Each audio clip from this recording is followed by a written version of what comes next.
Well, did you think you'd get fired when you wrote it? Do you think that was the end game for you? I knew I was taking a chance writing it, but I mean, you have to remember how tense things were in early 2017, where, we had daily leaks of the president's telephone calls That's and, crazy. I mean, the insanity of it. So, I knew we were in a fight already, a bureaucratic fight, but it was a fight. Well, it's very different. I know you were there in the Bush administration and then the Obama administration, and that's when we worked together the most, was during the Obama years. Tell me about the Obama years. What was it like in the deep state then? A clear political agenda put upon everything.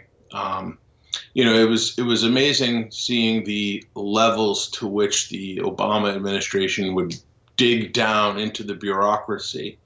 And, in some administrations, you'll see the generals are pressured by the politicians and maybe the senior executives are pressured. But in the Obama administration, that pressure made its way well down into the system so that everybody felt it.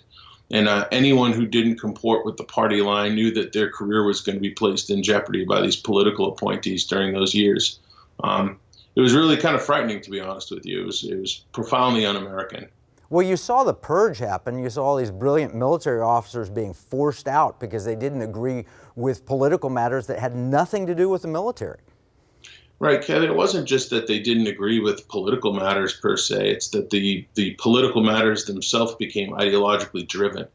And so, just seeking the truth or seeking the facts, even in, organizations chartered to do just that, for example, the intelligence community, if you were a fact seeker, you would be punished. If you wanted to speak, factually on China, you would be punished. If you wanted to speak factually on Islam or jihad, you would be punished.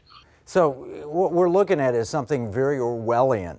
If you didn't toe exactly the line and say the exact things that everybody else, so there's no way to question a policy. If you questioned a policy in any direction, you're out, right?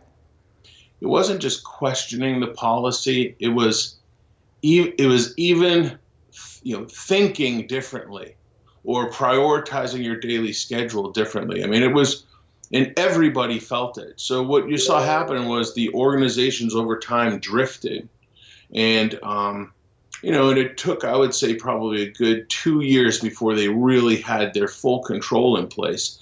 But once it was there, I mean, there was nothing standing in their way. They could get away with anything. And one of the other things that let them get away with anything is the fact that they controlled the media.